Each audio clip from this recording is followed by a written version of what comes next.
കർത്താവിൽ പ്രിയരെ, എല്ലാവർക്കും വന്ദനം. ഇന്നത്തെ വചനധ്യാനത്തിനായിട്ട് 2 തീമോത്തിയോസിൻ്റെ ലേഖനം 4-ാമത്തെ അധ്യായം 16-ാമത്തെ വാക്യം 17-ാമത്തെ വാക്യം.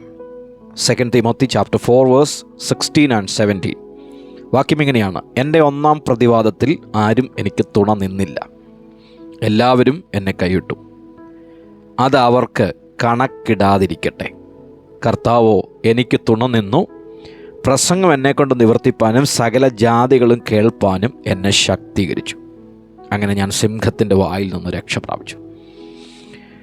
പൗലോസിൻ്റെ ശുശ്രൂഷയുടെ, തൻ്റെ ജീവിതത്തിൻ്റെ പരിസമാപ്തിയിൽ എത്തുന്ന സമയത്ത് തൻ്റെ പഴയകാല ഓർമ്മകളിലേക്ക് താനൊന്ന് തിരിഞ്ഞു നടന്നപ്പോൾ തൻ്റെ മനസ്സിലുണ്ടായ ഒരു തിക്തമായ ഓർമ്മ, അതാണ് ഇവിടെ രേഖപ്പെടുത്തിയിരിക്കുന്നത്.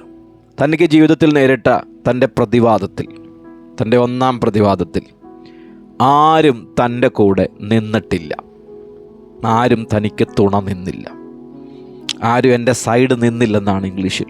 എൻ്റെ വശത്താരും നിന്നില്ല. കഴിഞ്ഞ നാളുകൾ നമ്മൾ തിരിഞ്ഞു നോക്കിയാൽ, നമ്മുടെ ജീവിതത്തിലേക്ക് നമ്മളൊന്ന് തിരിഞ്ഞു നോക്കിയാൽ, ജീവിതത്തിൻ്റെ പല സമയങ്ങളിലും ഇത്തരത്തിലുള്ള നിരവധി അനുഭവങ്ങൾ നമുക്കും തിക്തമായ നിരവധി ഓർമ്മകൾ നമുക്ക് പങ്കുവയ്ക്കാനുണ്ട്. പ്രതീക്ഷിച്ചതുപോലെ, പ്രതീക്ഷിച്ച സമയത്ത് പ്രതീക്ഷിച്ച പലരും നമ്മുടെ കൂടെ, നമ്മുടെ വശത്ത് നിന്നില്ല എന്നൊരു പരിഭവം, ചിലർക്കൊക്കെ അത് പരാതിയായിട്ട്, ചിലർക്കൊക്കെ അതൊരു പിണക്കമായിട്ടൊക്കെ മനസ്സിനകത്തുണ്ട്. പൗലോസ് പറയുന്നത് പോലെ അതൊരു യാഥാർത്ഥ്യമാണ്. പലപ്പോഴും നമ്മുടെ ജീവിതത്തിൽ നമ്മൾ തനിയെ ആയിപ്പോയ സാഹചര്യങ്ങളുണ്ടായിട്ടുണ്ട്. പക്ഷേ പൗലോസിൻ്റെ ജീവിതത്തിൽ തൻ്റെ 1-ാം പ്രതിവാദത്തിൽ ആരും തുണ നിന്നില്ല എന്ന ഇൻസിഡൻറ്റ് പറഞ്ഞിട്ട് തനിക്ക് ആരോടും പരിഭവമോ പരാതിയോ പിണക്കമോ പിറുവിറുപ്പോ ഒന്നുമില്ല. തൊട്ടടുത്ത വാക്കാണ് പ്രധാനപ്പെട്ടത്: എല്ലാവരും എന്നെ കൈവിട്ടു, അത് അവർക്ക് കണക്കിടാതിരിക്കട്ടെ. കണക്കിടാതിരിക്കട്ടെ എന്ന് പറഞ്ഞാൽ ആ തെറ്റ് അവരെൻ്റെ ജീവിതത്തിലോട്ട് ചെയ്തത് അത് കൺസിഡർ ചെയ്യാതെ പോകട്ടെ. സത്യത്തിൽ ഈ വാക്ക് യേശുക്രിസ്തുവിൻ്റെ കുരിശിൽ കിടന്നുള്ള പ്രാർത്ഥനയുടെ ഒരു ഭാഗമാണ് എന്ന് നമുക്ക് പറയാൻ പറ്റും. ഇവർ ചെയ്യുന്നത് എന്തെന്ന് ഇവർ അറിയായികയാൽ ഇവരോട് ക്ഷമിക്കണമേ എന്ന് പ്രാർത്ഥിച്ചതുപോലെ, തൻ്റെ 1-ാം പ്രതിവാദത്തിൽ തുണനിൽക്കാഞ്ഞവരോടും തന്നെ കൈവിട്ടവരോടും പൗലോസിൻ്റെ ഹൃദയത്തിൻ്റെ അകത്തു നിന്നുള്ള ദൈവത്തോടുള്ള പ്രാർത്ഥന കണക്കിടാതിരിക്കട്ടെ. ഈ വചനം കേൾക്കുമ്പം വിട്ടുപോയവരുണ്ട്, മാറി നിന്നവരുണ്ട്, തുണ നിൽക്കാഞ്ഞവരുണ്ട്, കൈവിട്ടവരുണ്ട്, എതിർത്തു പറഞ്ഞവരുണ്ട്, നിരവധി പേരുടെ ലിസ്റ്റുകൾ നമ്മുടെ മനസ്സിനകത്ത് കാണും. പക്ഷേ ഈ വചനം നിങ്ങളോട് ദൈവത്തിൻ്റെ ആത്മാവ് ഇടപെട്ടുകൊണ്ടിരിക്കുമ്പോൾ കർത്താവ് പറയുന്നു, ചിലത് കണക്കിടാതിരിക്കട്ടെ എന്ന് ഹൃദയത്തിൻ്റെ ആഴത്തിൽ നിന്ന് പ്രാർത്ഥിക്കാൻ കഴിയുമോ? കർത്താവ് പ്രാർത്ഥിച്ചതുപോലെ, പൗലോസ് ഇപ്പോൾ ഇവിടെ പ്രാർത്ഥിക്കുന്നത് പോലെ നമുക്ക് പ്രാർത്ഥിക്കാൻ കഴിയുമോ? ഇവരോട് കണക്കിടാതിരിക്കട്ടെ, അവരോട് കണക്കിടാതിരിക്കട്ടെ എന്ന്. എന്തുകൊണ്ടാണ് പൗലോസ് ആ പ്രാർത്ഥന ഉള്ളിൽ നിന്ന് പറഞ്ഞത് എന്ന് തൊട്ടടുത്ത വാക്യത്തിലുണ്ട്. അവിടെ ഇങ്ങനെ എഴുതിയേക്കുന്നു, 17 2 Timothy chapter 4 verse 17: കർത്താവോ എനിക്ക് തുണ നിന്നു. പ്രിയപ്പെട്ടവരെ, പലരും നമ്മുടെ വശത്ത് നിന്നില്ല എന്നുള്ളത് സത്യമാണ്. പക്ഷേ അവരോടുള്ള നമ്മുടെ മനോഭാവം കണക്കിടാതിരിക്കട്ടെ എന്നതാകട്ടെ. അതിൻ്റെ കാരണം, ആരും കൂടെ നിൽക്കാതിരുന്നപ്പോൾ ദൈവം നിങ്ങളുടെ കൂടെ ഇറങ്ങി വന്ന് നിന്നു, കർത്താവ് നിങ്ങൾക്ക് തുണ നിന്നു. അങ്ങനെ നിന്നിട്ടുണ്ടെങ്കിൽ നിങ്ങൾ പ്രാർത്ഥിക്കണം, കർത്താവേ അവരോട് കണക്കിടാതിരിക്കട്ടെ. ഇനി ഞാനൊരു മർമ്മം കൂടെ പറയാം, ഒരു അസാധാരണ അത്ഭുതം കൂടെ പറയാം. മനുഷ്യർ തുണ നിന്നിരുന്നെങ്കിൽ ലഭ്യമാകാത്തതിലും അത്ഭുതകരമായ കാര്യമാണ് അവർ വിട്ടുപോയപ്പം ദൈവം ഇറങ്ങി വന്ന് പൗലോസിൻ്റെ കൂടെ നിന്നപ്പോൾ സാധിച്ചത്. അവിടെ എഴുതിയേക്കുന്നു, പ്രസംഗം എന്നെക്കൊണ്ട് നിവർത്തിച്ചു. ദൈവം ഇറങ്ങി വന്ന് തുണ നിന്നപ്പം, ഒരുപക്ഷെങ്കിൽ മനുഷ്യൻ തുണ നിന്നിരുന്നെങ്കിൽ പ്രസംഗം കംപ്ലീറ്റ് ചെയ്യാൻ സാധിക്കത്തില്ലായിരുന്നു. ദൈവം ചില സാഹചര്യത്തിനകത്ത് ഇറങ്ങി നിങ്ങൾക്ക് തുണ നിന്നില്ലേ? അതുകൊണ്ടല്ലേ അത് കംപ്ലീറ്റ് ചെയ്യാൻ ദൈവം കൃപ ചെയ്തത്.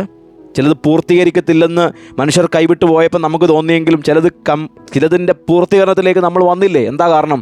ദൈവം തുണ നിന്നു. ഇനി അവിടെ എഴുതിയേക്കുന്നത്, പ്രസംഗം എന്നെക്കൊണ്ട് നിവർത്തീകരിക്കാനും എന്ന് പറഞ്ഞാൽ പൂർത്തീകരിക്കാനും സകല ജാതികളും കേൾക്കാനും. മനുഷ്യൻ തുണ നിന്നിരുന്നെങ്കിൽ ഇങ്ങനെ ഒരുപക്ഷെ സാധ്യതയില്ലായിരുന്നു. എല്ലാവരും കേൾക്കണമെന്നും സാധ്യതയില്ലായിരുന്നു. പക്ഷേ ദൈവം തുണ നിന്നതുകൊണ്ട് പ്രസംഗം കംപ്ലീറ്റ് ചെയ്തു. സകല ജാതികളും കേട്ടു.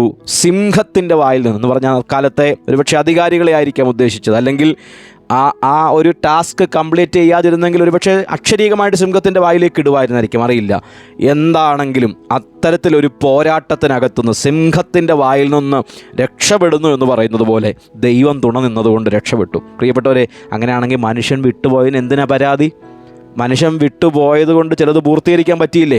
മനുഷ്യൻ വിട്ടുപോയിട്ടും ചില ടാസ്കുകൾ കംപ്ലീറ്റ് ചെയ്യാൻ പറ്റിയില്ലേ? മനുഷ്യൻ വിട്ടുപോയിട്ടും ചിലതിനെ അവരെ കൂടെ നിൽക്കുന്നതിനേക്കാൾ കൂടുതൽ ചെയ്യാൻ സാധിച്ചില്ലേ? ഇനിയും സിംഹങ്ങളുടെ വായിൽ നിന്ന് രക്ഷപ്പെട്ടതുപോലെ ദൈവം തുണ നിന്നുകൊണ്ട് രക്ഷപ്പെടില്ലേ? അങ്ങനെയാണെങ്കിൽ പിന്നെ കൈവിട്ടവരെക്കുറിച്ച് പിന്നെ എന്തിനാ പരാതി? പിന്നെ എന്തിനാ പരിഭവം? മറന്നു കളയുക.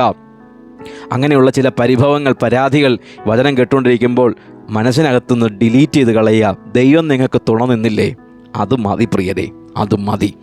ആരെല്ലാം കൈവിട്ടാലും കർത്താവ് നിങ്ങൾക്ക് തുണ നിൽക്കും. കർത്താവ് തുണ നിന്നാൽ ചിലത് പൂർത്തീകരിക്കാൻ കർത്താവ് നിങ്ങളെ സഹായിക്കും. വചനം കേട്ടുകൊണ്ടിരിക്കുമ്പോൾ പലരും കൈവിട്ടതിൻ്റെ പേരിൽ പാതി വഴി കിടക്കുന്ന എന്തെങ്കിലും ഉണ്ടെങ്കിൽ കർത്താവ് പറഞ്ഞു, ഞാൻ നിങ്ങൾക്ക് തുണ നിൽക്കാം ചിലത് പൂർത്തീകരിക്കാൻ. മറ്റുള്ളവർ കൂടെ നിൽക്കുന്നതിനേക്കാളും അധികം കാര്യങ്ങൾ ചെയ്യാൻ ഞാൻ നിങ്ങളെ ശക്തീകരിക്കാം. ചിലതിനകത്ത് നിന്ന് അസാധാരണമായിട്ട് നിങ്ങളെ പുറത്തെടുക്കാൻ ഞാൻ നിങ്ങളുടെ കൂടെ നിൽക്കാം. പ്രാർത്ഥിക്കാം നമുക്ക്. ഞങ്ങളുടെ പ്രിയ പിതാവേ, പലപ്പോഴും മനുഷ്യർ കൈവിട്ടതിൻ്റെ പരാതിയും പരിഭവവും പിണക്കവും കർത്താവെ പിറുപിറുപ്പുകളുമൊക്കെ ഞങ്ങളുടെ മനസ്സിനകത്തുണ്ട്. അതെല്ലാം ഞങ്ങളിന്ന് മാറ്റിയിട്ട് കർത്താവ് ഞങ്ങൾക്ക് തുണ നിന്ന കാര്യത്തെ ഓർത്തുകൊണ്ട് ദൈവത്തിന് സ്തോത്രം ചെയ്യാൻ പരിശുദ്ധാത്മാവ് ഞങ്ങളെ സഹായിച്ചാട്ടെ. വചനം കേട്ടുകൊണ്ടിരിക്കുന്ന ചിലരിൽ വചനം ക്രിയ ചെയ്യട്ടെ എന്ന് പ്രാർത്ഥിക്കുന്നു. യേശു ക്രിസ്തുവിൻ്റെ നാമത്തിൽ ആമേൻ. Have a blessed day. കർത്താവ് നിങ്ങൾക്ക് തുണ നിൽക്കുന്നുണ്ട്. കർത്താവിൻ്റെ സഹായം നിങ്ങൾക്കുണ്ടാവും. കർത്താവ് നിങ്ങളെ അനുഗ്രഹിക്കട്ടെ. ക്രിസ്തുവിൽ നിങ്ങളുടെ സഹോദരൻ ജോമോൻസ് ക്രിയ Kumily. My God bless you all. Amen, amen.